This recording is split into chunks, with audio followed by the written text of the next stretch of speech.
Okay, I think we're live. This is unusual.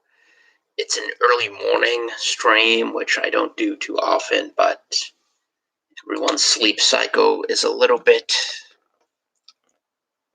uh, interrupted, you could say. So there are probably some people out there who are watching. But I just wanted to talk about a recent decision by the Trump administration to cut off funding for research in China into the transmission of uh, the transmission of bat viruses, basically. And hi, Irene. And this is one of the things about the Wuhan flu. And let's be clear, it began in China. It's one of several global pandemics that have arisen and spread from China. Just in fact, even if you go back to I think the third mass pandemic, starting with the Black Death, there were just waves of periodic outbreaks of um, deadly viruses that lasted close to I think 500 or 600 years, and a lot of them have arisen in China, just like this one. And what we've seen in the past couple of months is the Chinese government, the CCP, just lying, trying to distort what actually happened, and we still have no idea where this comes from specifically. Hi, Miss Bluebird. Um, where what was the vector? Was this actually they've determined it probably wasn't coming from pangolins or bats, but this idea that it coming from a lab, a Chinese research lab, that this is some sort of weird conspiracy theory is just simply erroneous. And the media has been focused on this on dismissing this claim. And I watched a really interesting interview the other day, CBS News, and there were a couple of things about this that were really interesting. They interviewed a microbiologist from Tulane University to ask him his opinion on the president cutting off funding for research into this, um, basically bat research. And of course, he was adamantly against this and inveighed against the decision and said that this was going to retard scientific progress. And you have to keep in mind when you're watching this interview, this is someone who benefits directly from this research, even if it harms the American public, even if it is an incredibly dumb idea. And there was there's a surprisingly good New York Times story that explored all of the opposition that this initiative had. It was undertaken undertaken during the Obama administration, and they were debating whether or not to halt funding. And many of the scientists said that this was a really hi Matthew, really this was a nutty idea to continue to fund a laboratory in China researching these deadly viruses. And it's really daft when you look at it. You have a country that is an enemy of the United States, that has no regard for the health or welfare of their own citizens, let alone people they despise. And you're going to send them billions of dollars to research a deadly virus. Hi, Miss Piggy. When it's so insane that, but it's so typical of the government, when you look at where your where your tax dollars go to, it's to things like this. And you had this guy, this microbiologist from Tulane, basically advocating that we continue funding this dangerous research, which takes place in laboratories run by the Chinese Communist Party or the apparatchiks, the people that they appointed. And keep in mind, one of the first people to die from the coronavirus that we heard about, um, one of the first people that we um, that we heard about to die from the coronavirus was the Chinese scientist who warned everyone that the government there was covering this up, was covering up the lethality and how prolific this disease was. He was actually trying to warn people. Um, he was actually trying to warn people abroad that the Chinese government was trying to hide something that would have, we realize now, had enormous catastrophic implications for the entire world. And you had someone here basically acting as an advocate for the Chinese Communist Party and this research, which has no utility whatsoever. This idea, and even if you speak to real scientists that aren't on the payroll, that aren't benefiting from these grants, if you speak to them, they're saying no, that this has no practical applications and this has no value in terms of understanding this novel coronavirus and how to how to fight it in terms of epidemiology.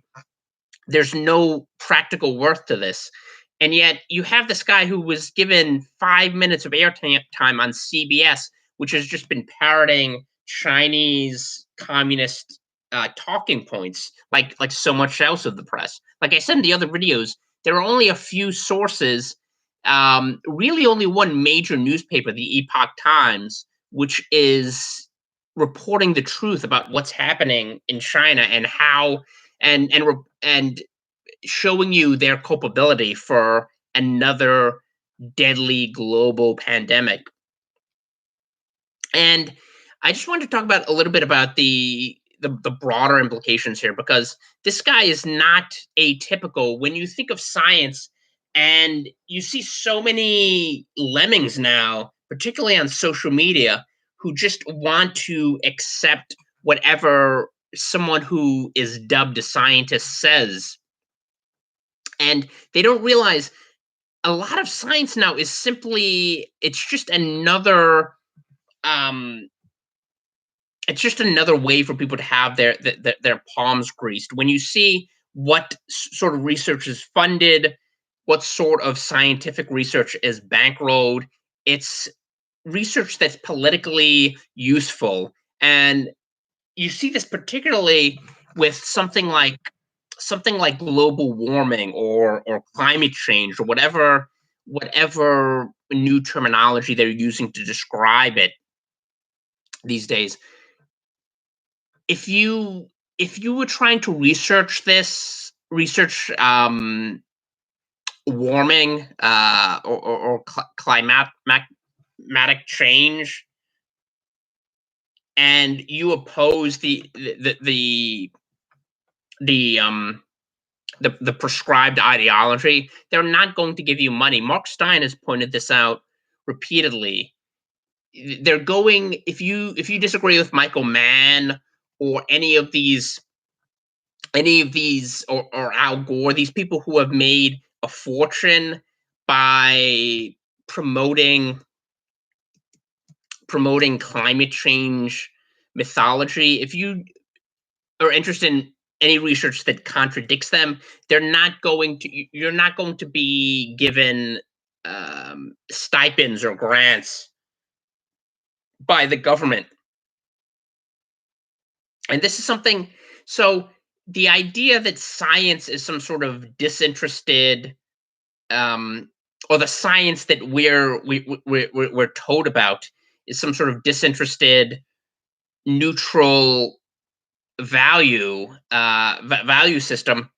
It's simply not true. And you saw this with the Jeffrey Epstein case when they were looking into all of these, all of his ostensible philanthropy and how much money he gave to institutions like Harvard. He set up entire science laboratories, and these were staffed by people who were credentialed and had all sorts of graduate degrees, and some of them were actually pretty famous in their fields, but they were essentially on the payroll of someone who was a sex trafficker and a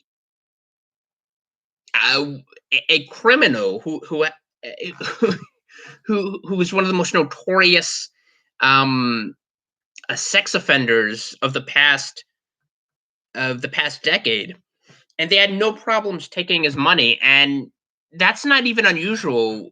Things like that with MIT and Harvard, you see that in all sorts of different ways. You have there were a bunch of scientists who took a Saudi junket a couple of years ago. They went to a country that's operated along the lines of a medieval Islamic theocracy, and they had no qualms about doing that. So this idea that scientists and science are some sort of noble, disinterested. It's some sort of noble, disinterested field that should never be questioned or gainsaid is ridiculous. I mean, science. The generic definition of that is simply knowledge. Now, more specifically, it's inquiry or systemic um, study of the natural world. So you think of things like geology or biology or chemistry or physics. These are all sciences, but people the people the people who are broadcasting this propaganda to the public, they don't look at science that way. I mean, they look at science simply as a means to manipulate public opinion. And I think a lot of people just blindly accept whatever they're being fed, regardless of the the veracity. They don't second guess or question this whole idea of there being a consensus, a quote unquote consensus that drives science, is an illustration of how ignorant some people can be when they actually look at this issue. There's no such thing as science is not driven by consensus. I mean, at one point, scientists, the scientific consensus was that the world was flat. That there were there that you could that that the world was flat. It was not an oblate spheroid. It was just flat. There's still flat earthers for some reason, but at one point that was the scientific consensus. The scientific consensus at one point was that we lived in a geocentric universe and that everything revolved around the Earth. If you're a fan of the Quran, you probably still believe that. But or who's that guy on the Joe Rogan show? That the MMA guy who still believes that the Earth is flat. I forget what his name was, but yeah, there are some people who still believe that. But my point is, science is not driven by consensus. You know, the consensus at one point was that the universe had no definite beginning. And again, that was something that was later on debunked. So this idea that there's some sort of consensus, and whenever someone says there's a consensus that this happened or that this is true, you should automatically question their assumptions. Um, Michael Shermer, uh, well, that wasn't who I was thinking of, but yeah, that's a good example. He's a skeptic. In fact, I think he's the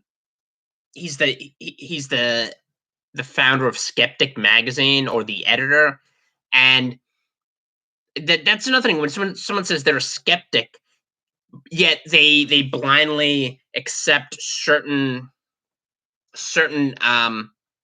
widely held beliefs without questioning them themselves.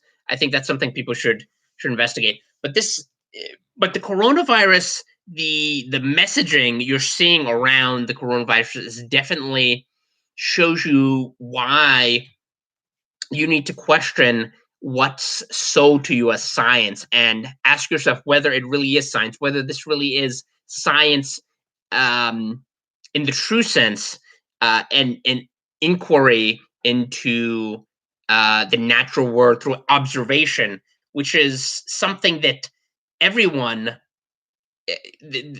that's available to everyone. I mean, so some of the most amazing scientific discoveries were done by laymen. This idea that there's some sort of scientific clerisy that that either approves or disapproves what is known about the world around us is so antithetical to the entire idea of what science is. Um, and yeah, that's true. A lot of this is done to silence people, to keep them from questioning. But I just think this whole COVID-19 outbreak and the messaging you're getting from purported authorities is it's just an indication of how how people have been conditioned to accept certain things. But anyway, I just wanted to talk a little bit about that. Thanks everyone for joining. I will see you soon.